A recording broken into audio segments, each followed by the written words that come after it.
Queridos amigos, bienvenidos a la segunda temporada de Reinventarte cuando la vida te cambia. Hoy iniciamos con un episodio muy especial. No venimos a opinar, venimos a entender. Y por eso es que nuestro invitado es Casto Ocando, periodista de investigación con más de 2 décadas exponiendo corrupción, narcotráfico y poder político en América Latina, con foco en Venezuela. Ha participado en investigaciones claves, como la del Chapo Guzmán, y sobre la penetración iraní en el continente americano, conectando crimen, geopolítica y poder real. Hoy hablaremos de su historia personal y de lo que ocurre en Venezuela desde el 3 de enero. Fracturas del poder, actores claves y hacia dónde se mueve el país. Aquí no hay consignas. Aquí se conectan los puntos. Casto, bienvenido. Un gusto estar aquí en tu programa en esta nueva temporada. No, y te agradezco la oportunidad y sobre todo el momento en el que estamos conversando. Porque la gente se pregunta, ¿quién manda en Venezuela? Bueno, yo creo que hay un proceso que, como siempre digo, estamos en aguas desconocidas, en inglés sería uncharted territories, o sea, estamos aproximándonos a unos escenarios que primero era difícil anticiparlos, pero me parece que ha sido una manera brillante, en mi opinión, por parte de la administración Trump, porque nadie se esperó lo que está ocurriendo en este momento, y yo creo que abre realmente unas perspectivas interesantes. ¿Y qué pasó allí? ¿Cómo fue que logran tomar a Nicolás Maduro, a la esposa, liquidan a toda esa guardia cubana? Fue traicionado. Fueron los hermanos Rodríguez, Diosdado Cabello, Padrino López. ¿Realmente qué pasó allí?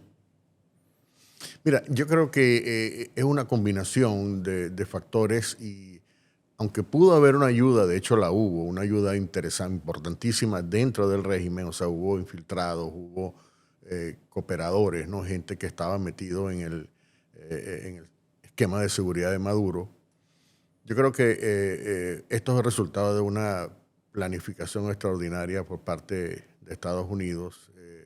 Ya Trump había autorizado la presencia de la CIA, pero la CIA ya lleva mucho tiempo dentro. Ya estaba, ¿verdad? Claro, y la DEA también. Entonces hay como una especie de un ecosistema de inteligencia penetrando el régimen por razones de seguridad, etcétera. Y esto básicamente lo que vimos fue una puesta en escena de esos preparativos que se hicieron antes, ¿no? Que es como la gente en el terreno. Y obviamente esto combinado con las capacidades extraordinarias que tiene la Fuerza Militar de Estados Unidos en términos de operaciones especiales, en términos de despliegue tecnológico. Pero sobre todo también muestra la poca preparación, porque el tema de la extracción quirúrgica, Fernando, era algo que ya se había, yo lo dije, por ejemplo, no solamente yo, mucha gente lo sugirió, era parte de los esquemas que estaban planteados en ese momento, un ataque masivo, etcétera, pero esto no sorprendió a nadie en el sentido de que era una de las opciones reales, y lo que ocurrió, obviamente, ocurrió de una manera totalmente inesperada, ¿no? Y yo creo que esto derrumba muchos mitos. Primero, el hecho de que el régimen, lo que se ha mostrado con esto es que el régimen al final del día terminó siendo una especie de caricatura, ¿no? Es decir, todo este preparativo, toda esta tecnología. Por ejemplo, los chinos le habían dado a Maduro un sistema hiper sofisticado de detección de radares que era capaz supuestamente de detectar estos aviones furtivos, ¿no? Luego, el gran mito de la inteligencia cubana, el gran mito de que esos guerreros, las avispas negras, eran básicamente soldados que nadie podía derrotar, ¿no? Todos estos mitos se derrumbaron, y yo creo que lo que estamos viendo es la consecuencia. O sea, ¿por qué Delcy Rodríguez asume esta posición tan claramente genuflexa, ¿no? Que incluso está escandalizando a los propios chavistas. ¿Por qué Diosdado Cabello está ahora moviéndose con extremo cuidado? Porque saben que no importa que ellos sepan que pueden ser atacados, el problema es que no van a poder anticipar la manera. Y toda esta mortandad que hubo entre los que cuidaban a Maduro, todo esto, o sea, muestra que realmente esto era una estructura montada, por supuesto, en la represión, en el temor, en la propaganda, pero que se vino abajo, ¿no? Y obviamente el principal objetivo de la administración Trump, y esto hay que entenderlo bien, es tratar de conducir algo que no, digamos, desencadene en un caos, en una confrontación interna. Hay muchos todavía... La experiencia de Irak fue muy mala. La experiencia de Irak fue muy mala porque los planificadores del Pentágono en ese momento cometieron el error de desbandar tanto el ejército como el gobierno iraquí, que estaba, como en Venezuela, ocupando todas las posiciones por años. Y esta gente se reagrupó y entonces terminó convirtiéndose en un enemigo que todavía está activo. Esta organización, el Estado Islámico, lo que llaman ISIS, es consecuencia de esa desbandada, que fue un error tremendo. Ellos no están haciendo eso, obviamente, porque no quieren repetir esto, pero además hay otras experiencias interesantes. Estaba escuchando a un analista hablar sobre la comparación que hay sobre la transición que ocurrió en España, por ejemplo, cuando murió Franco, que había también una dictadura totalitaria, no tan probablemente conectada con el narcotráfico como la que tenemos, ¿no? De modo que hay una complicación en Venezuela, pero lo interesante es que cuando la figura de poder, que era el rey Juan Carlos, en ese momento, tomó el control, organizó básicamente un desmontaje desde adentro. Es decir, respetó las instancias del poder, pero las fue paulatinamente durante un periodo que no sé cuánto tiempo se tardó, hasta que finalmente convocó elecciones, ¿no? Yo creo que hay una intención de crear unas condiciones para desarmar, porque el objetivo fundamental de esto es, por un lado, el descabezamiento que ya se produjo, y en segundo lugar es el desmantelamiento de la estructura criminal, que es compleja, que implica además otros actores internacionales, como los grupos terroristas del Medio Oriente y los carteles de la droga tanto de Colombia como México. Entonces hay una serie de situaciones que se están... es un escenario bastante complejo, pero no hay duda para mí que la administración Trump quiere tomar control de las decisiones, y para mí el más poderoso indicativo de eso es la reapertura de la Embajada de Estados Unidos. Que me imagino va a ser muy pronto, porque para poder ir manejando tantas decisiones que hay que tomar en el día a día, deben estar más cerca, ¿no? Ahora, hay gente que se pone a hablar sobre el tema de soberanía. Y cuando tú hablas de soberanía es que otro país invada, un país invada al otro. Ahora, creo que algunos no se han dado cuenta de que Venezuela es un país invadido desde hace muchos años por Rusia, por Irán, por China, por los movimientos terroristas, por el narcotráfico, en fin, por una gran cantidad de elementos extraños a Venezuela. Entonces, yo quisiera que nos hablaras un poco sobre la soberanía. ¿La acción de los Estados Unidos es una acción para violar la soberanía o es para liberar a un pueblo que está secuestrado? Mira, yo creo que es muy indicativo las últimas diversas encuestas que se han hecho. Hay una muy reciente que acaba de publicar la agencia Bloomberg, que desmenuza realmente el tema ese del apoyo a la invasión, la captura, y básicamente una gran mayoría de venezolanos, más los de afuera que los de adentro, pero incluso latinoamericanos, están de acuerdo no solo con la captura de Maduro, sino con el hecho de que Estados Unidos haya actuado militarmente. El tema de la soberanía, por supuesto, es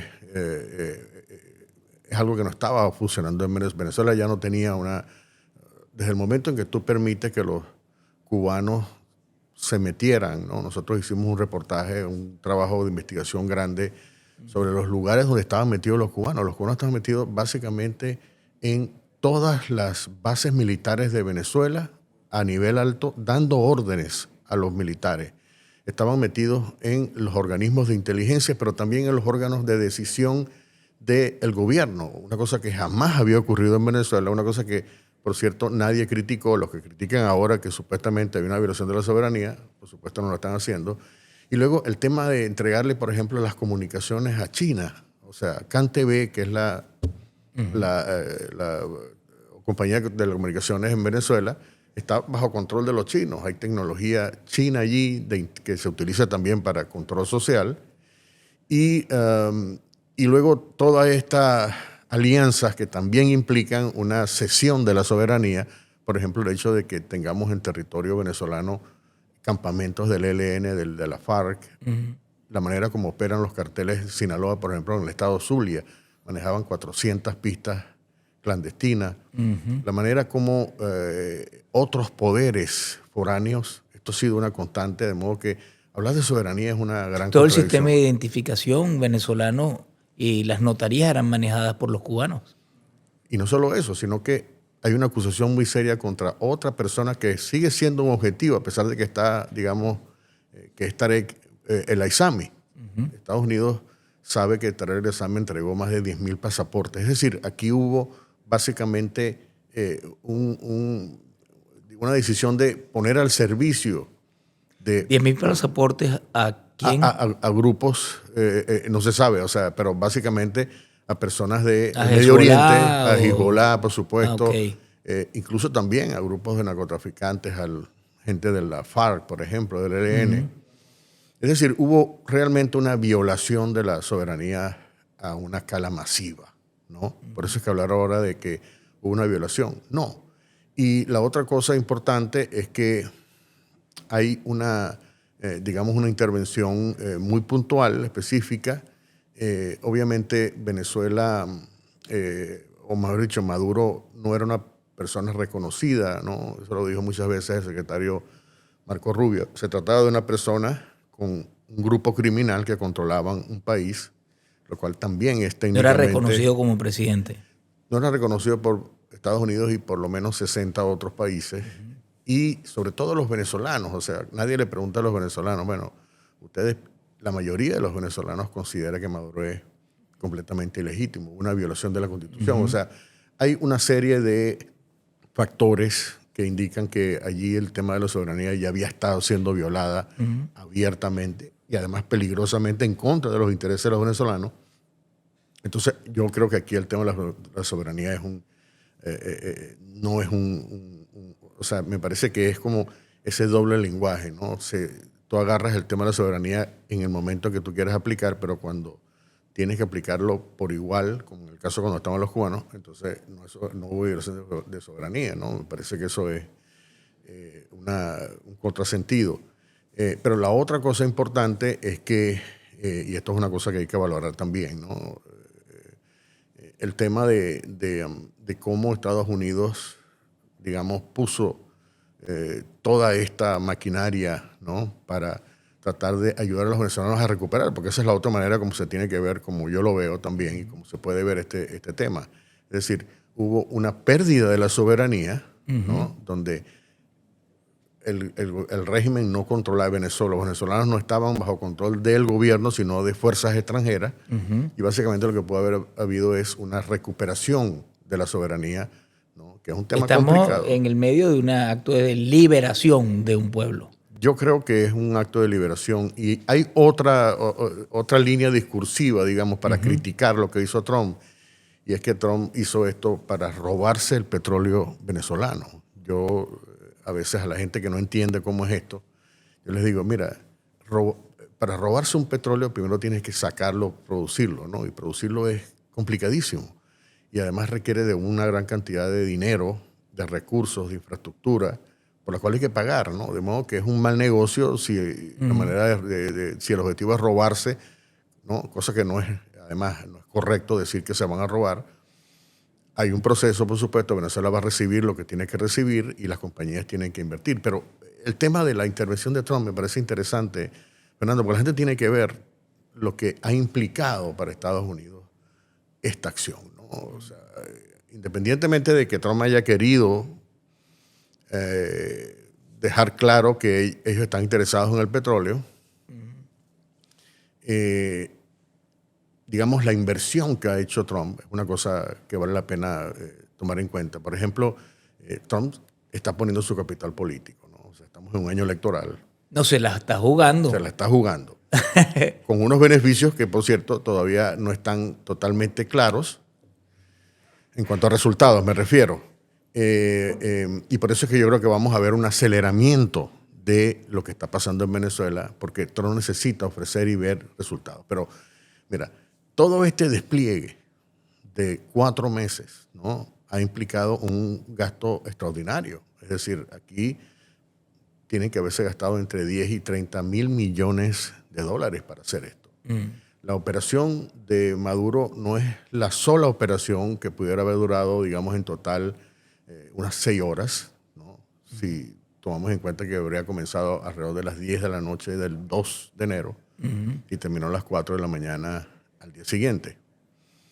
Se desplegaron 150 aviones. Bueno, yo creo que esa operación tiene que haber costado más de 100 millones de dólares, ¿no? Y luego todo ese despliegue, si tú calculas 15,000 soldados desplegados en 4 meses, estamos hablando de 1 millón de raciones de comida. La hora de vuelo de un F-35 es más o menos $35,000 por hora de vuelo. Imagínate tú eso. ¿Cuántas operaciones, cuántos aviones no vimos nosotros a lo largo de estos 4 meses desplegados, ¿no? De modo que hay una inversión bastante fuerte. Es natural que la administración Trump quiera, por supuesto, recuperar esa inversión, ¿no? Pero afortunadamente tuvimos a una persona como Donald Trump que decidió invertir en la libertad del país, ¿no? Y yo creo que esto es una cosa también importante que hay que tomar en cuenta. Bueno, realmente se pasó a la acción. Porque eso es lo que queríamos, porque los venezolanos habíamos hecho de todo y faltaba la comunidad internacional que actuara, ¿no? Claro. Ahora, fíjate lo que estamos hablando.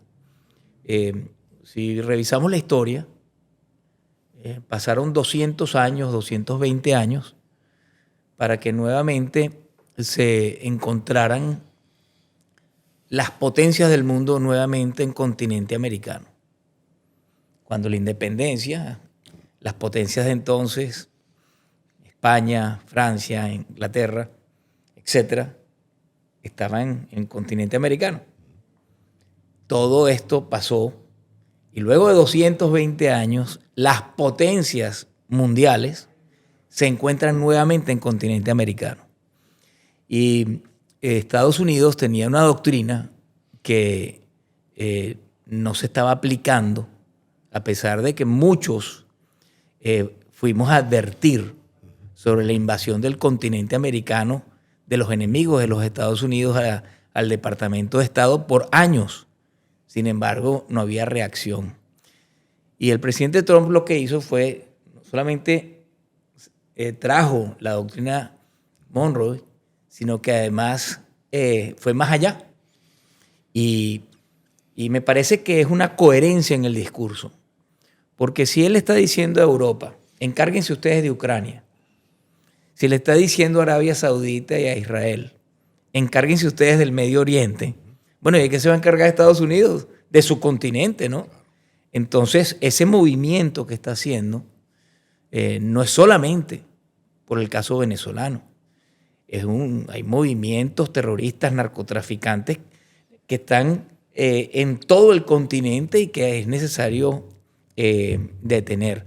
Ahora, me pregunto, así como en la independencia las potencias extranjeras de otros continentes venían para acá en búsqueda de riquezas, ¿por qué Venezuela? Mira, yo creo que lo que estaba pasando en Venezuela no estaba pasando en ningún otro país. O sea, en Colombia, por ejemplo, es como donde se produce la mayor cantidad de cocaína. En México es un lugar donde los carteles también tienen un gran poder. Pero ni en Colombia ni en México los carteles controlaban un ejército, por ejemplo, una red de diplomáticos a nivel mundial, instituciones, el sistema judicial, el sistema parlamentario, legislativo. Sí, Pablo Escobar nunca fue presidente de Colombia, por ejemplo. A pesar de que intentó meterse en la política, ¿no? En cambio, en Venezuela sí pasó. Venezuela era eso, y no solamente eso, sino que era un foco de digamos, de divulgación de ese estilo, ¿no? Y luego desarrollaron, como tú también lo experimentaste en algún momento, esa estrategia de influir en las elecciones, de modificar resultados, ¿no? Esto es un tema, por cierto, Bueno, fui una víctima de eso. tú fuiste una víctima. A ti te robaron las elecciones Sí, cuando claro. eras gobernador en Carabobo. Correcto. De modo que tú lo has visto, ¿no? Y esta gente no solamente tenía el plan de permanecer en el poder, ¿no? Sino también de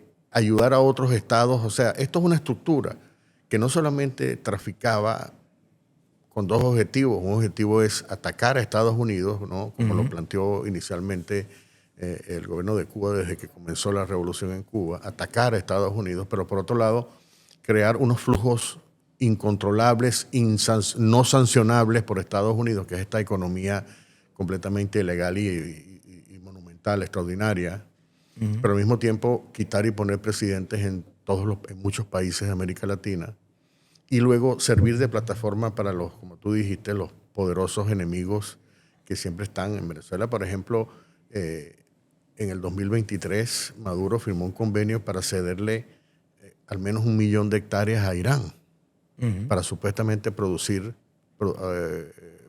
Agricultura. Cosa que por supuesto no hemos visto, igual que pasó con los famosos tractores iraníes, los carros iraníes, las bicicletas iraníes, nada de eso se hizo.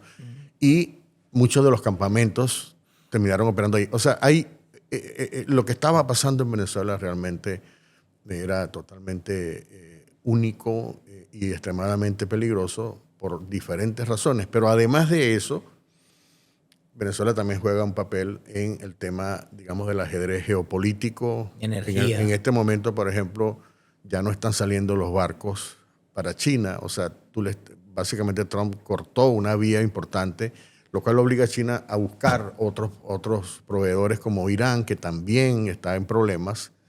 De modo que es una manera de debilitar y decir, ¿no? Y luego el tema de controlar la región, el tema del Canal de Panamá, el tema de México. Es decir, es establecer ahora un control en los lugares donde quizás Estados Unidos tiene mucho más peligro, porque Estados Unidos se había tradicionalmente concentrado en los enemigos muy lejos, ¿no? Por ejemplo, en el Medio Oriente. La posibilidad de que Irán envíe un misil desde allá es muy difícil. O Rusia, ¿no? En algún momento, obviamente, durante la Guerra Fría. Pero lo que quiero decir es que esta amenaza mucho más directa aquí había que pararla, ¿no? Y yo creo que eso es uno de los objetivos esenciales. Y Venezuela es el principio, en mi opinión, de una campaña que ya está desarrollándose. Ahora hay unos desarrollos interesantes en México. Hay una movilización masiva de equipo militar de Estados Unidos hacia la frontera. Es decir, esto va a continuar duro también. O sea que toda esta inversión se está llevando adelante como un plan macro. No es solamente el caso de Venezuela, sino más allá. Totalmente. Ahora, uno de los puntos que más grafica la invasión que ha sufrido Venezuela en los últimos 20 años o más es el hecho de que cuando capturan a Maduro, toda la guardia de Maduro era el G2 cubano. Entonces, ¿qué mejor representación para el mundo de que Venezuela no tenía soberanía cuando toda la guardia era precisamente cubana, extranjera? Y aquellos que hablan de robar petróleo, entiendo que desde hace más de 2 décadas hay algo así como 50.000 barriles diarios que van de petróleo a Cuba, que nunca se han pagado.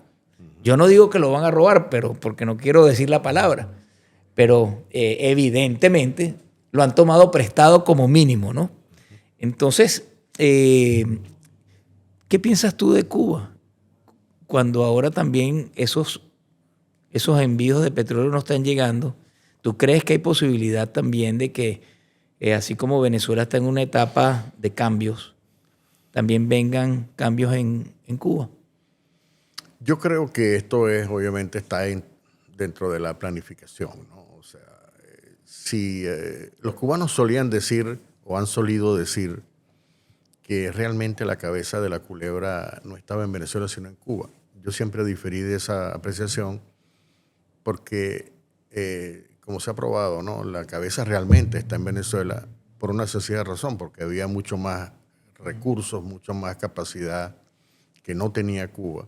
Cuba lo que tiene es digamos, el conocimiento o la tecnología para ayudar a permanecer a un gobierno en el poder, ¿no? Y ellos se han especializado en la represión, sobre todo del sector militar y de los opositores, porque de ahí es donde va a venir probablemente, a menos que se produzca una intervención extranjera, como en este caso, pero si no ocurre un factor y toda la estrategia defensiva en Venezuela se concentró para contener un estallido social o un levantamiento militar, ¿no? Por eso es que no importaba la preparación militar o las armas o el estado de los aviones o de la armada, porque el objetivo de ellos, el peor enemigo en la manera como ven los cubanos, es el enemigo interno. Entonces, obviamente esto, Venezuela seguía operando pero Cuba ahora tiene problemas no solamente de su propia factura, sino que todo este petróleo, que por cierto no se utilizaba para ayudar a los cubanos, sino para venderlo. O sea, ellos eran lo revendían. Ellos eran revendedores fundamentalmente y se quedaban con una cantidad importante de ese, probablemente con el 80%, ¿no? Estas vías de sostenimiento financiero que ya no tienen de China. China se ha negado también, ¿no? A suministrar. Rusia no tiene cómo tampoco. De modo que esto ya está, o sea, está en un estado de debilidad. Y yo creo que hay esto es un sueño, no estoy diciendo algo que no se sepa, para muchos en la administración, pero sobre todo para Marco Rubio. Y yo creo que viene también el tema de Nicaragua. Es decir, en el momento en que, imagínate cómo significaría la caída, ¿no? Y déjame decirte algo interesante con respecto a Cuba. Hay conversaciones. Ok, dime, hay conversaciones, hay negociaciones, ¿no? Que el régimen está negando por todos los lados, pero ya el embajador de Estados Unidos o el encargado de negocios de Estados Unidos en La Habana está diciendo, no hagan caso a lo que están diciendo los cubanos, pero estamos hablando, ¿no? Y obviamente cuando se está hablando no es para decir cómo te vamos a ayudar, sino cuándo o cómo va a ser la apertura a la democracia en Cuba. Que eso es un tema bastante, digamos, complejo, porque Cuba, igual que Venezuela, tiene un estado súper más totalitario, pero hay un liderazgo allí, ¿no? Que todavía está activo. Hay, como todo, como en Venezuela, divisiones internas en el liderazgo opositor, y hay mucha gente dentro del régimen que ha estado, además, lanzando como puentes, ¿no? Desde hace rato. De modo que puede haber unas condiciones interesantes para que este mismo cambio que vamos a ver en Venezuela, lo vamos a ver en Cuba. Y yo creo que todo esto ha tenido un efecto tremendamente desmoralizante, ¿no? Esa matanza que ellos dicen que es 32, yo creo que es mucho más, ¿no? Sí, seguramente. Mi fuente dice que probablemente es más de 60 personas que murieron. Por cierto, uno de los traidores, entre comillas, una de las personas que aportó información para la ubicación de Maduro era un cubano también. Habían dos personas, un venezolano y un cubano. Este cubano ayudó a suministrar, mejor dicho, estaba a cargo de la movilización, porque Maduro se movía cada rato para que no cada fuese noche, fácil esta noche va a dormir en el tal lado, esta noche, y se supo que el lugar donde las fuerzas iban a actuar era en ese lugar porque le transmitieron la información a estos infiltrados. Qué interesante. Ahora, hablando del liderazgo de de las personas fuertes en Venezuela, yo encuentro que lo que es Delcy Rodríguez y Jorge Rodríguez representan, digamos, ese grupo que está como tratando de seguir las instrucciones que le va dando Estados Unidos. Ahora, hay gente que desconfía, ¿no? Hay gente que dice, bueno, ellos son puentes, cuando son puentes es porque ellos sirven para realizar, ir desmontando lo que hay. Pero hay gente que los llama que son candados. Es decir, ellos hacen algunas cosas, pero no apuran tanto porque están buscando comprar tiempo. Ante esas dos hipótesis, ¿qué nos puedes decir para que quienes nos escuchen sientan que hacia dónde va Venezuela, ¿no? Mira, la situación particularmente que está viviendo Delcy es bastante, digamos, comprometida, porque tienes por un lado la espada de Damocles, ¿no? O la espada del sur, como nombraron esta operación de Estados Unidos, que está ahí, ¿no? Y ellas ya saben que en cualquier momento vuelve a entrar en acción. Y por otro lado están las dagas que tiene por detrás en todo este movimiento, ¿no? Sabemos que hay una relación absolutamente discordante entre ella, los hermanos Rodríguez y Diosdado Cabello, por ejemplo. Hay grandes diferencias, ¿no? Obviamente ellos están tratando de mostrar una unidad, pero yo creo que cuando nos ponemos a analizar cuáles son las opciones que tendría Delcy de hacer algo distinto, ¿no? Y yo creo que las opciones son extremadamente limitadas. Es decir, la capacidad que tiene Delcy de decirle no a Estados Unidos, ¿no? O decir, vamos a confrontar a Donald Trump, son prácticamente nulas, ¿no? Pero estos comentarios vienen, Casto, vienen porque algo que los venezolanos deseamos que se dé a mayor velocidad es la liberación de los presos políticos. Y esa liberación se ha dado así como graneado, ¿no? Entonces, hay gente que piensa que es como tácticas para ir ganando tiempo. Sueltan a unos, pero otros los mantienen. Y por otro lado se siente como que Cabello no está cómodo en esto, no quiere colaborar. Hay quienes piensan que para que esto pueda avanzar es prioritario que Diosdado Cabello no siga en este saboteo de este proceso de transición. Hay otros que piensan que él está negociando. En fin, ¿cómo lo ves tú? Mira, yo creo que probablemente hay razones de por qué no están liberando rápidamente. Hay muchos presos políticos que quizás están en un estado deplorable, ¿no? Y quizás quieran como... No quieren que los vean así. No quieren que los vean así o quieren tratar de medio parapetear la cosa, compensar, ¿no? Y luego hay unos presos que tienen un valor más simbólico, más importante para el régimen. Por ejemplo, Rafael Tudares, ¿no? El yerno de Mundo González Urrutia, que la esposa... Que en solo un año la diferencia es notable. O sea, el drama... El sufrimiento, todo lo que vivió allí. Pero, como ha dicho Marco Rubio, Marco Rubio hizo la presentación ante el Senado para explicar toda la operación de la captura de Maduro. Él dijo, esto requiere un poco de tiempo, ¿no? Y fíjate que hoy apenas han pasado 2 semanas de la captura de Maduro. Yo creo que se ha hecho bastante, ¿no? Y yo creo que la expectativa es que salgan todos. Hasta ahora, el último reporte que estaba viendo del Foro Penal eran 777 presos que todavía siguen adentro, ¿no?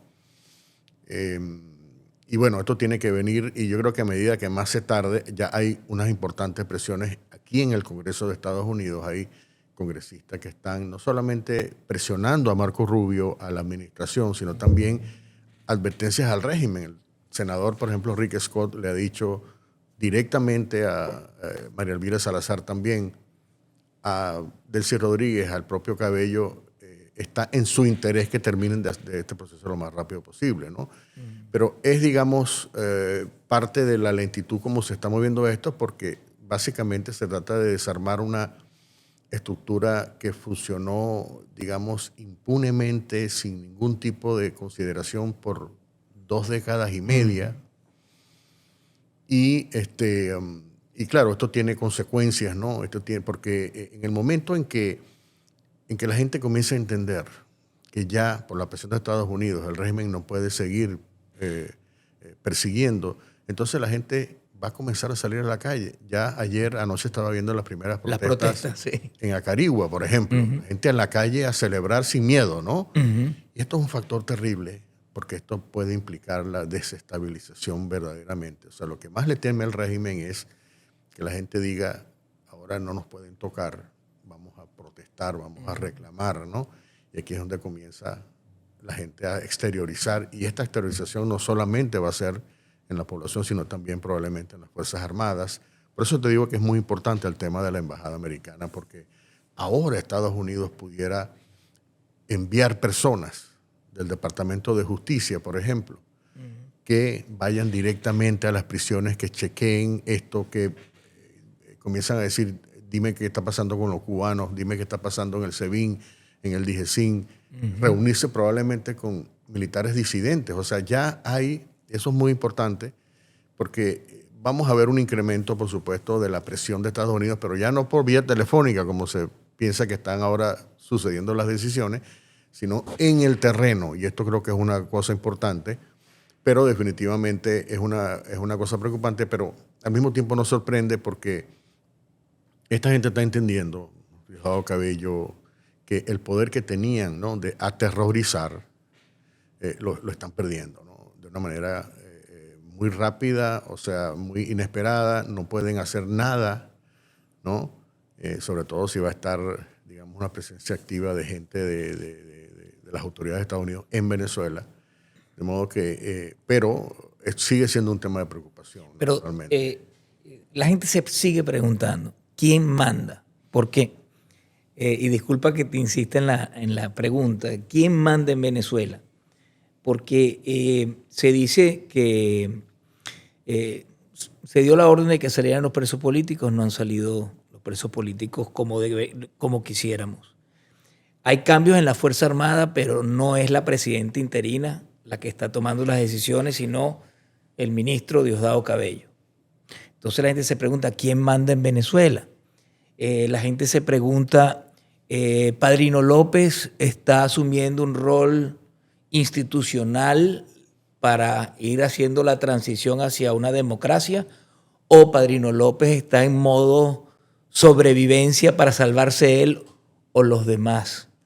Por otro lado, hay un tema, que es el tema de Saab, ¿cómo se llama? Alex Saab. De Alex Saab, que era quien le manejaba todo al régimen, a Nicolás Maduro, pero también en un programa bien interesante tuyo, observé una información que me llamó mucho la atención, y es que al lado de Saab estaba trabajando como pasante la hija de Diosdado Cabello. Y por otro lado, Saab, hay información de que es un doble agente. ¿Nos puedes hablar de esa ensalada para que los venezolanos que te están escuchando nos expliques en qué consiste esa ensalada y hacia dónde vamos? Mira, con respecto a quién manda en Venezuela, digamos, en términos generales, en términos macro, digamos, las grandes órdenes están viniendo obviamente de Washington, ¿no? Porque, como dije, Trump ha hecho una inversión, no solamente económica, sino política. Quiere resultados. Trump es el tipo de ejecutivo o de empresas que quiere que le resuelvan el problema y le digan, mira, yo necesito exhibir un triunfo, ¿no? Claro. Y hay unas grandes líneas primero, que cuando tú das las grandes líneas, entonces tú le permites un margen de maniobra a las personas que están recibiendo las instrucciones, en este caso, Delcy Rodríguez. Y está claro que Delcy Rodríguez está recibiendo instrucciones y las está cumpliendo, ¿no? O sea, la capacidad, repito, de decir no, probablemente está diciendo, dame un tiempo para yo manejar esto, porque esto puede alborotar el avispero. Y quizá. Ahora, la idea de que Delcy está ganando tiempo para ella permanecer indefinidamente en el poder, esa idea para mí no tiene sentido. No tiene sentido. El propio Marco Rubio lo ha dicho claramente, ¿no? Ya hubo tantas negociaciones, ya no cumplieron su palabra, ¿no? Refiriéndose a Maduro. Sabemos que todo lo que han hecho es para ganar tiempo. No nos interesa esa estrategia, ¿no? O sea, Estados Unidos sabe, no es absolutamente ingenuo, pero naturalmente al mismo tiempo se trata de una situación tan complicada que está dándole un margen de maniobra para que hagan las cosas. Pero yo creo, y esto es una apreciación muy específica con respecto a lo que Washington quiere que Delcy haga y lo que Delcy va a poder entregar verdaderamente. Yo creo que Estados Unidos se va a encontrar rápidamente con que Delcy no va a poder entregar lo que ellos le van a pedir, ¿no? Por ejemplo, ¿estaría dispuesto Delcy a ordenar la captura de Diosdado Cabello, por ejemplo, o entregarlo?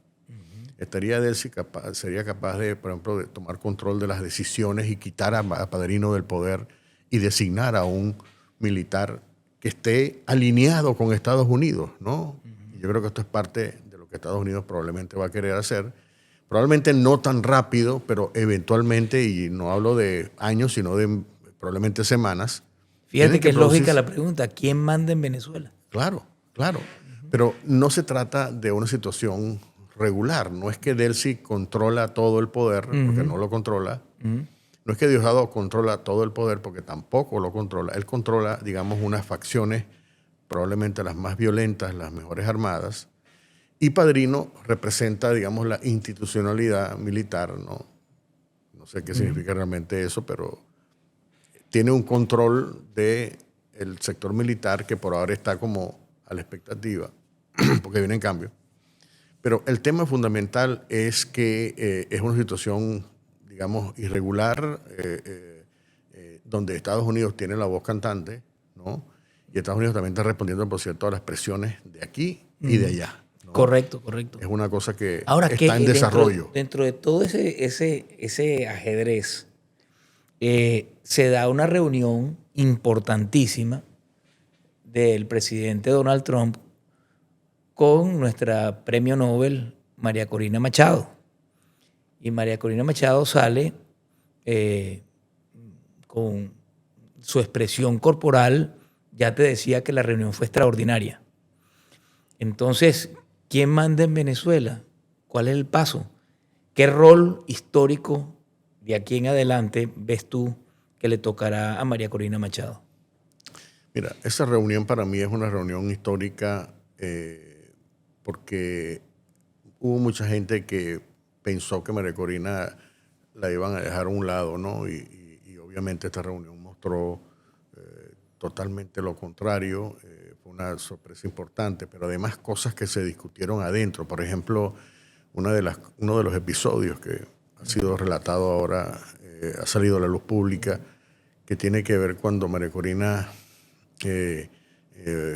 pide estar en contacto con la administración. Entonces ella, en el almuerzo, como tú sabes, estaba el presidente Trump, estaba Marco Rubio, J.D. Vance, el vicepresidente, y estaba Susie Wiles, que es la jefe de gabinete, una mujer con mucho poder, ¿no? Porque es básicamente la mujer que le maneja las cosas. O sea, es la operadora, digamos, de la Casa Blanca, ¿no? Una mujer que tiene una relación muchos años con Trump. Entonces María Corina dice, entonces se dirige a Susie Wiles y le dice, Susie, me gustaría tener tu celular, ¿no? Y está Trump escuchando, entonces dice, un momento, vamos a hacer algo mejor, dice Trump, ¿no? Ajá. Toma mi número celular. Ah, fíjate. Entonces Donald Trump le da el número celular de él para que, en vez de llamar a Susie Wiles, lo llame directamente a él. Esto es una cosa bastante significativa, porque yo creo que María Corina entró en el radar de las grandes decisiones, ¿no? No creo que María Corina vaya a jugar un papel en Venezuela, a pesar de que ella les insistió que ella quiere retornar a Venezuela cuanto antes, lo cual será un elemento interesante, porque obviamente no va a regresar a la clandestinidad, va a regresar a la vida pública, ¿no? Claro. Y sería un factor, por supuesto, que a lo mejor Estados Unidos dice, aguántate un poco, porque tu presencia va a generar unos cambios, ¿no? Y probablemente la gente va a comenzar a salir más a la calle. O sea, yo creo que ella tiene un papel muy importante, pero al mismo tiempo también hay maneras de contribuir desde aquí. Es decir, puede sugerir, puede llamar la atención, decir, mira, todavía no están liberando los presos a la velocidad que queremos. El régimen está todavía amedrentando a la gente. Esto ya ha habido pronunciamientos del Departamento de Estado en esa dirección y probablemente acelere decisiones que Estados Unidos está preparado porque, como tú te puedes imaginar, Fernando Enrique, hay al mismo tiempo que Estados Unidos está, digamos, dándole ese margen de maniobra a Delcy para que se desarme, ayuda a desmantelar, Estados Unidos sigue preparándose para los peores escenarios, ¿no? Okay. Es decir, hay preparativos para una posible segunda operación de extracción dirigida concretamente a Diosdado Cabello, ¿no? Probablemente a Tarek El Aissami. Son cosas que están preparándose porque en el momento que esta gente deje de ofrecer, deje de cumplir con lo que ellos les están pidiendo, puede entrar en acción cualquier otra vez estos ¿A ti no te parece curioso, no? Extraordinario este tema. Pero a mí me parece curioso que bastó y sobró la reunión de María Corina Machado, nuestro premio Nobel, con el presidente Donald Trump, para que inmediatamente saliera esta oposición colaboracionista. Porque qué casualidad, ¿no? Hubo la reunión allí y enseguida salieron a dar una rueda de prensa estos diputados, pues. ¿Qué opinas tú de eso? ¿Será que el régimen que supuestamente está contribuyendo para el cambio, ahora le piden a sus socios, que son la oposición colaboracionista, que salgan a atacar a quien ellos consideran que puede hacerles mella? No sé, cuéntame un poco de esta situación. Yo creo que en estos momentos de cambio, obviamente, los políticos, como Enrique Capriles, por ejemplo, no hemos escuchado a Manuel Rosales, no sé si ha aparecido todavía, pero Henry Falcón, por ejemplo, se dan cuenta que esto es una reorganización del poder y ellos no los quieren que lo dejen por fuera, ¿no? Ellos quieren de alguna manera... Nariciando. Exacto. Cabeceando, nariciando. Tratando de... el pescueceo, ¿no? El pescueceo. Entonces, como diciendo, bueno, mira, mi voz también o sea, está tratando de abrirse un hueco allí en ese espacio donde probablemente van a quedar por fuera, ¿no? Pero esto es una cosa típica que vamos a ver. O sea, estos tipos siguen. El problema de ellos es que cualquier tipo de legitimidad que puedan tener les fue otorgada por un régimen que era ilegítimo. O sea, Capriles es diputado porque el régimen le permitió que fuera un diputado, ¿no? Recordemos, y esto es un dato interesante que hay que tener en cuenta, que Estados Unidos reconoce como la máxima autoridad de Venezuela a la Asamblea Nacional de 2015. Eso no ha cambiado. Es decir, técnicamente Estados Unidos no reconoce a Maduro, no reconoce a Delcy diplomáticamente. La única figura importante es Dinora Figuera como presidenta de la Asamblea Nacional de 2015, que es la única autoridad.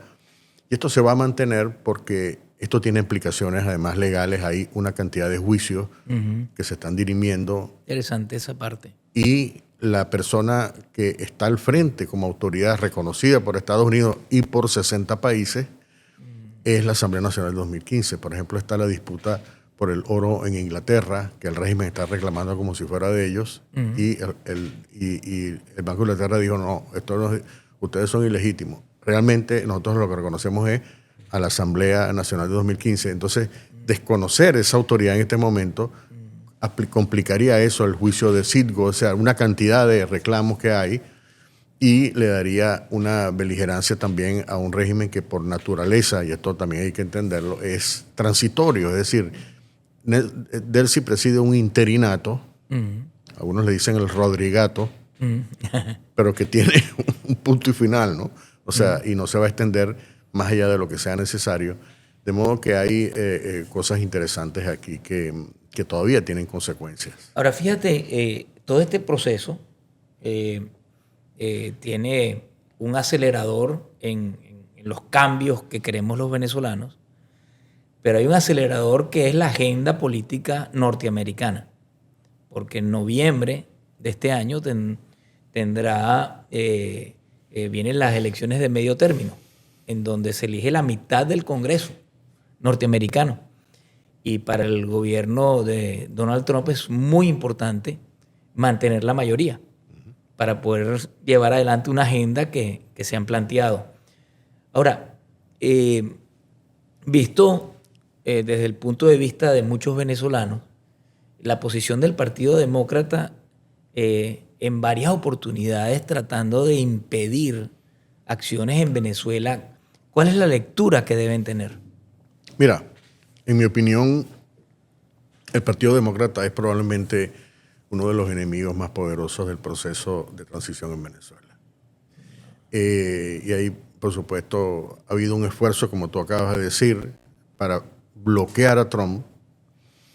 Y la razón es, naturalmente, o sea, cuando tú ves a los demócratas tan afanados en tratar de ponerle un bloqueo a Trump, es porque ellos saben que todo esto que está haciendo Trump está teniendo un gran impacto positivo que va a afectar sin duda las elecciones de medio término. Y ellos tienen que querer tratar de convertir esto en un fracaso o por lo menos frenar esta ola de éxitos que está teniendo Trump en Venezuela y en otros lados. Y esto es una cosa importante porque esto puede modificar, decisivo, influir, ¿no? De una manera importante los resultados en muchos de estos estados. Pero hay otro factor importante, ¿no?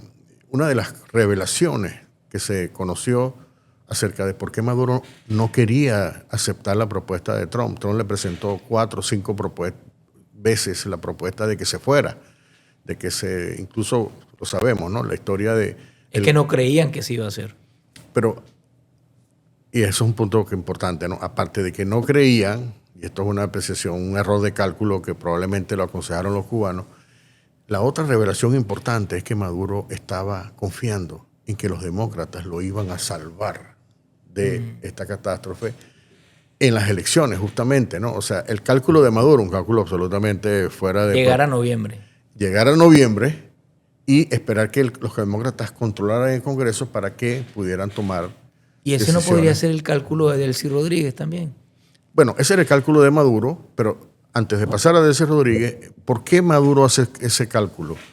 Porque Maduro, desde antes de ser canciller, Maduro era el encargado de las relaciones del chavismo con los demócratas.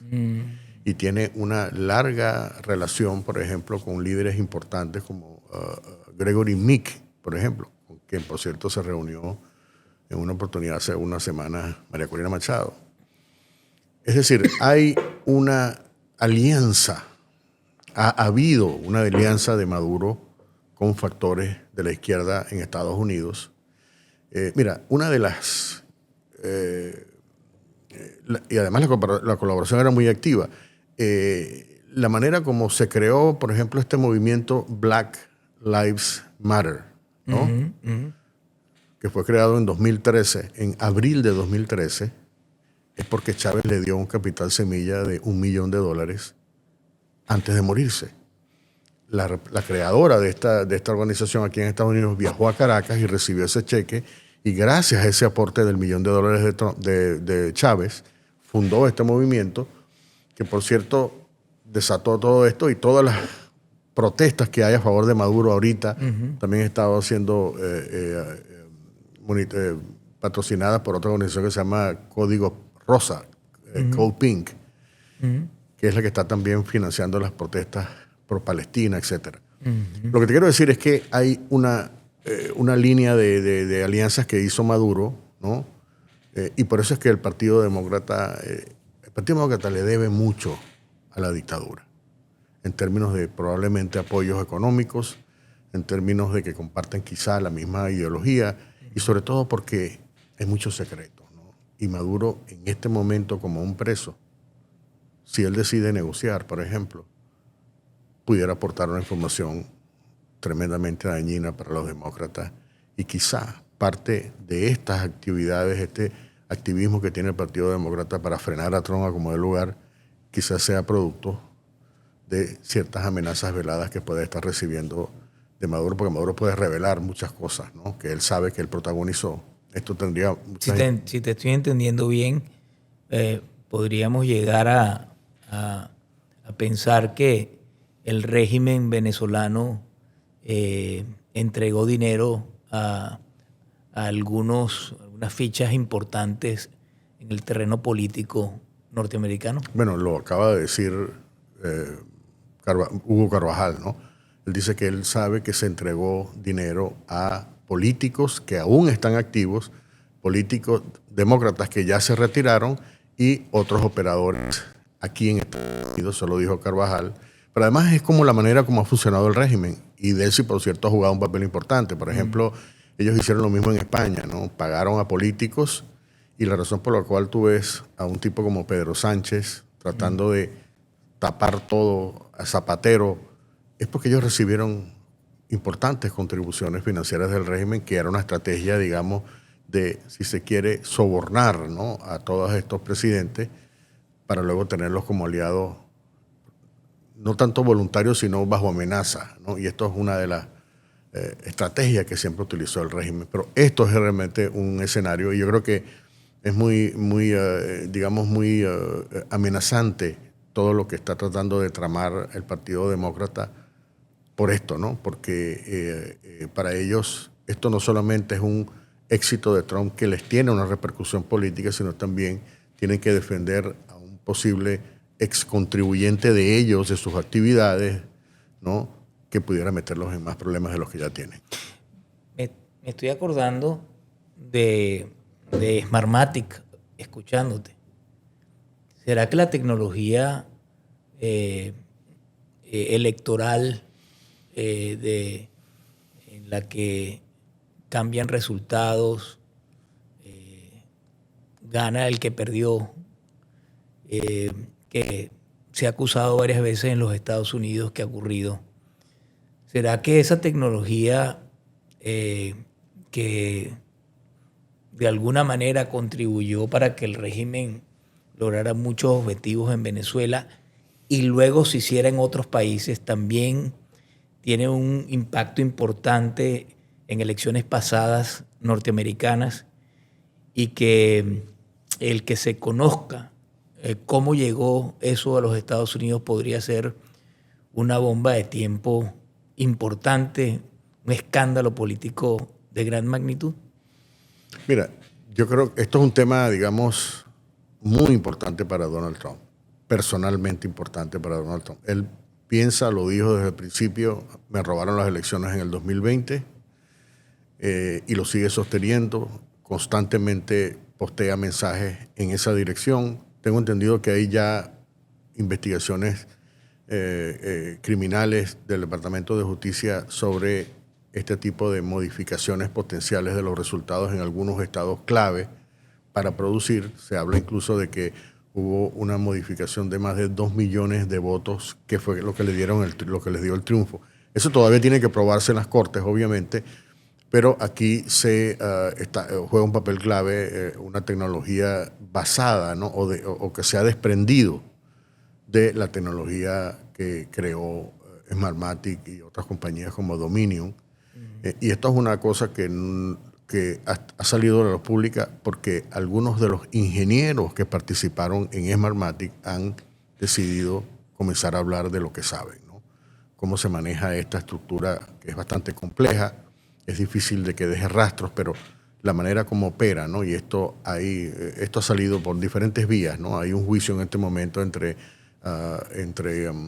el canal Fox y Smartmatic. Hay una batalla legal, y básicamente varios de los testigos que está utilizando el grupo de Fox incluye a un ingeniero venezolano que trabajó en Caracas con Smartmatic, después trabajó en Filipinas también, se vino para acá y conoce las interioridades y cómo se maneja eso. Eso todavía está por, digamos, establecerse, ¿no? No estoy diciendo que esto sea una cosa ya cierta, pero hay una investigación. Pero esto es lo que exactamente hizo Jorge Rodríguez como, digamos, gran operador de las elecciones desde el referendo de 2004, que fue cuando cambió estos resultados, y lo ha hecho en otras elecciones en toda América Latina, ¿no? Y en Estados Unidos probablemente se ha hecho no a través de Smartmatic, porque Smartmatic estuvo activa aquí hasta el 2008. Ellos se fueron en el momento en que el Departamento del Tesoro les dijo: nosotros queremos saber quiénes son los dueños reales de esta compañía, ¿no? Y esta compañía, que estaba basada en Boca Ratón, tenía digamos, la compañía grande en las Bahamas. Los directores estaban en Curazao, y los directores de esas compañías, que eran directores del holding, estaban en Holanda. O sea, era una estructura bastante enrevesada para ocultar el origen.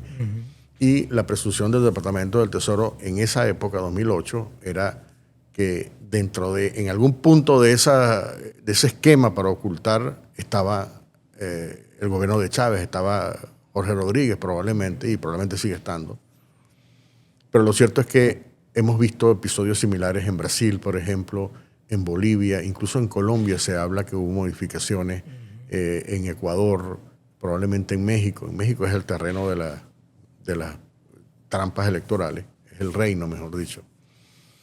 Y todas estas cosas han estado bajo la lupa, y yo creo que ahorita hay, como te dije, ¿no?, una investigación bastante de largo alcance por parte del Departamento de Estado, de modo que sí vamos a ver probablemente muy pronto algún tipo de escándalo que reviente. Quizás por esa razón la guardia de Nicolás Maduro tenía instrucciones según lo que he leído, de eliminarlo si en algún momento había alguna posibilidad o de que él huyera o de que él hablara. Bueno, gracias a esta extracción está vivo, y hay que ver la información que debe tener, no solamente de este país, sino también de muchos otros países. Pero no quiero dejar en el tintero, antes de finalizar esta gratísima e importante conversación, que habías mencionado que Nicolás Maduro estaba comprando tiempo para que llegaran las elecciones del medio término. Y ahora, cuando hablamos de Smartmatic, nombraste a Jorge Rodríguez. Y mi pregunta es, ¿quién manda? ¿Será que los hermanos Rodríguez también están buscando comprar tiempo para que llegue, o ya están conscientes de que eso ya no es un factor? Mira, en un esquema, digamos, normal, pudiera ser ese un objetivo, pero estamos en una situación completamente anormal, ¿no? Hay una presión de Estados Unidos que no se va a disminuir, sino al contrario, va a aumentar, ¿no?, con cosas muy particulares, muy específicas. La visita de una persona de alto nivel como el director de la CIA, John Ratcliffe, a Caracas, es un indicativo de que John Ratcliffe, por ejemplo, es probablemente el hombre mejor informado de lo que está pasando en Venezuela. El gran conocedor de los secretos de todos, incluyendo a Delcy, ¿no? No hay que olvidar que tanto Delcy como Jorge Rodríguez, Delcy, hay una investigación, y esto ha habido una revelación muy reciente de que Delcy estuvo siempre en el radar de la DEA. Yo lo denuncié el año pasado porque yo tuve acceso a un testigo protegido que se convirtió en un informante de la DEA, que decía cómo Delcy coordinaba una cosa que se llamaba el cartel de PDVSA, que consistía básicamente en la creación y la operación de laboratorios de producción de cocaína, o procesamiento, no producción, sino que recibían la pasta de coca y la transformaban en cocaína normal en polvo o cocaína líquida para exportación, utilizando instalaciones industriales en Venezuela, ¿no? Hubo una contabilidad de unos 16 de estos laboratorios, y además tenían otro laboratorio en Paraguaná para fabricar éxtasis, que estaba bajo control, por cierto, de Vladimir Padrino, que también formaba parte de este cartel, y el otro, Ramírez, ¿no?, como presidente de PDVSA, porque PDVSA se utilizaba para lavar las ganancias. Delcy tiene una cantidad de investigaciones, ¿no?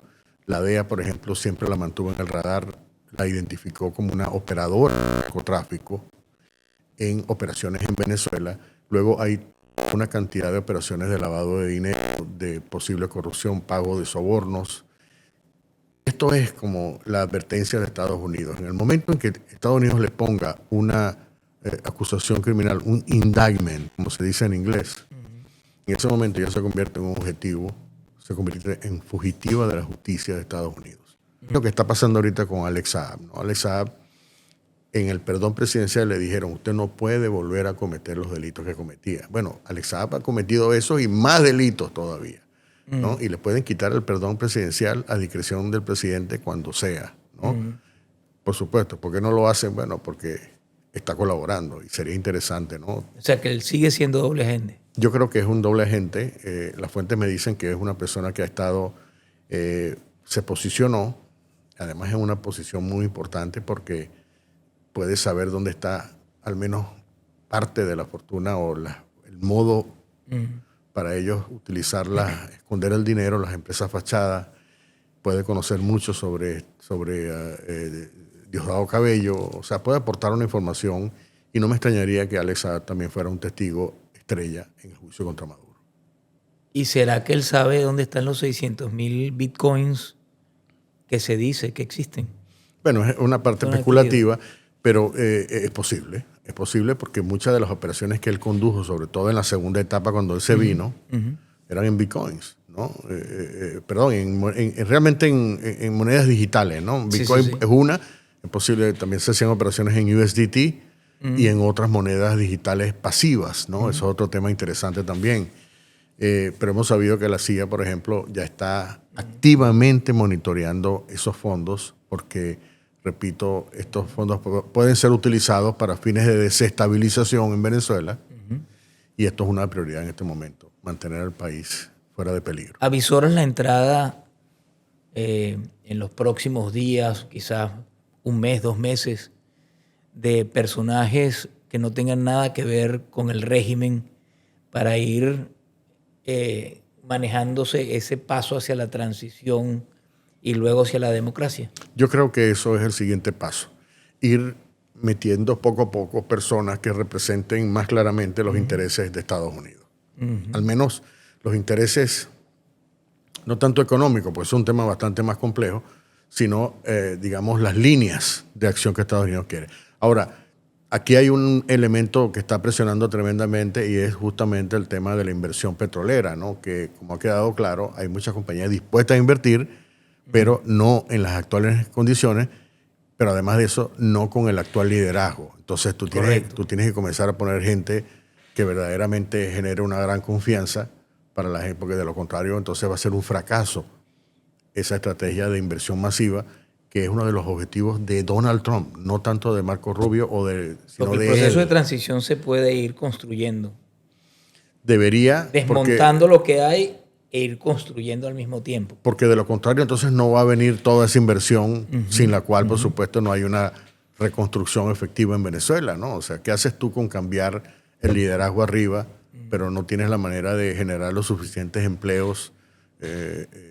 Por ejemplo, una de las propuestas de Capriles era pagarle un bono de $150 a los 5 millones de pensionados que existen. Es una cantidad que un año serían 10.000 millones de dólares. ¿De dónde sale ese dinero? ¿De dónde sacas tú 10.000 millones para pagar a los presidentes? Que se lo merecen, ¿no? No estoy diciendo que no sé, nadie discute eso, pero aquí hace falta mucho dinero y puede haber una inversión, pero hay unas condiciones que Delcy no cumple. Entonces yo creo que esto va a terminar acelerando los cambios que hacen falta en Venezuela. Mira, tenemos elecciones en noviembre en los Estados Unidos. En octubre tenemos elecciones en Brasil. En mayo, elecciones en Colombia. Y creo que en abril en Perú. ¿Cuándo son las de Venezuela? Sí, eso es una pregunta. Yo no creo que vayan a ser tan prontos. Porque ¿serán este año? Idealmente debería ser, digamos, durante un tiempo. El problema es que, repito, ¿no?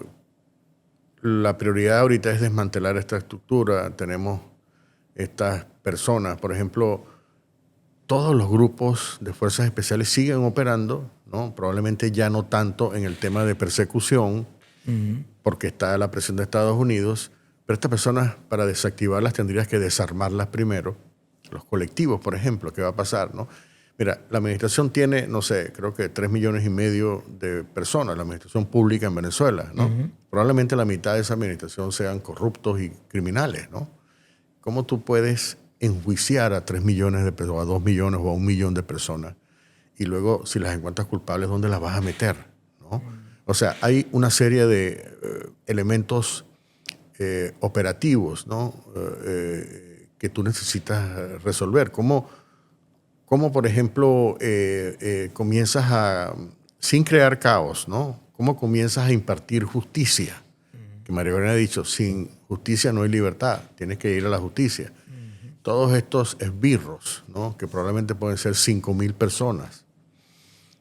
¿Cómo los desactivas a todos? Pero al mismo tiempo tampoco los puedes reeducar, ¿no? O sea, hay una serie de elementos logísticos que implican recursos, implican la presencia de un ente tutelar, que en este caso Estados Unidos, ¿no? Porque si tú pones a María Corina en estas circunstancias, corre el riesgo de generar una confrontación mucho más peligrosa. De modo que hay elementos que hay que resolver antes de ir a unas elecciones, ¿no? Y yo creo que yo no estaría tan, digamos, urgido de que ya hayan elecciones, porque las tareas de preparar el terreno para que efectivamente el nuevo gobierno pueda ejercer un mínimo, tú lo sabes porque tú fuiste gobernador, tú necesitas unos mínimos de condiciones, necesitas crear, sobre todo comenzando por las condiciones legales y las condiciones de seguridad, ¿no? Tendrías que cambiar, no sé cuántos jueces tiene el sistema. El sistema judicial estuvo controlado hasta ahora por Silvio Flores. Correcto. Entonces, todos esos jueces, ¿qué va a pasar? ¿No? ¿Cómo tú puedes? Y además, jueces que no tienen la preparación ni la requerida por la ley. Entonces, tendrías que comenzar a reclutar nuevos jueces, ¿no? Tendrías que comenzar a reorganizar las fiscalías. Es decir, hay una serie de trabajo. Depurar todas las instituciones e ir creando las bases para... Porque de lo contrario, entonces no va a funcionar. Exista gobernabilidad. Y eso no se hace, digamos, en 3 meses, ¿no? Tú tienes que, o sea... ¿Sientes que hay un nuevo amanecer para Venezuela pronto? Yo sí creo. Que ya se comienza a sentir. Yo sí creo, pero es muy importante mantener la presión, ¿no? De Estados Unidos, porque en la medida en que el régimen entienda que si continúa otra vez en ese esquema de represión, yo creo que el tema del desmontaje del aparato represivo es clave, porque eso es lo que va a dar tranquilidad a las personas, ¿no? Que la gente pueda vivir una vida sin ningún problema, decir lo que piensa, ¿no? Y eso es una primera ganancia que además no es fácil, no es difícil lograrla rápido, ¿no? Yo creo que ya mucha gente está experimentando eso, pero al mismo tiempo tenemos problemas de desabastecimiento, problemas de hambre, ¿no? De escasez, de colapso del sistema de salud, por ejemplo, sin hablar de las escuelas, etcétera. Y hace falta, digamos, que eso es lo que, por cierto, se propone en la administración Trump, de dedicar parte de esos recursos que están vendiendo del petróleo para inmediatamente tratar de o por lo menos surtir los hospitales, volverlos a poner operativos y alimentos, ¿no? O sea, tú tienes que comenzar masivamente. Son cosas que se pueden hacer, pero hace falta dinero, ¿no? Y si no hay condiciones, repito, alguien me estaba diciendo, una persona en Washington me comentaba que existe una posibilidad de que la administración Trump se encuentre más temprano que tarde, que pues, probablemente Delcy Rodríguez no va a ser, se va a encontrar con esa realidad de que probablemente la persona para hacer los cambios no sea necesariamente Delcy Rodríguez y habría que hacer algún tipo de acciones. Pero todo esto es una situación de, digamos, de ensayo y error, ¿no? Pero tiene que haber, por supuesto, medidas muy urgentes, pero al mismo tiempo hace falta un tiempo para preparar las condiciones objetivas para facilitar un gobierno de la oposición en Venezuela. Castro, yo quiero agradecerte muchísimo por tu información, por tu formación, porque en el periodismo venezolano y también mundial son pocos los periodistas serios y quiero reconocerte con admiración y respeto lo que significas como un profesional. Gracias. Muchísimas gracias. Encantado por tus comentarios y bueno, seguimos en la lucha. Y a todos ustedes quiero decirles lo siguiente. Una cosa es el gobierno y otra cosa es el territorio.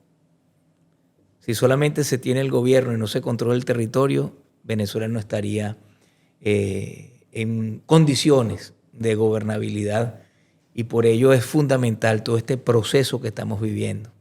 Espero que les haya parecido esta conversación realmente interesante y que les haya traído algunas ideas, aclarado algunos planteamientos y que eso les sirva para que ilumine esa esperanza grande que tenemos todos los venezolanos.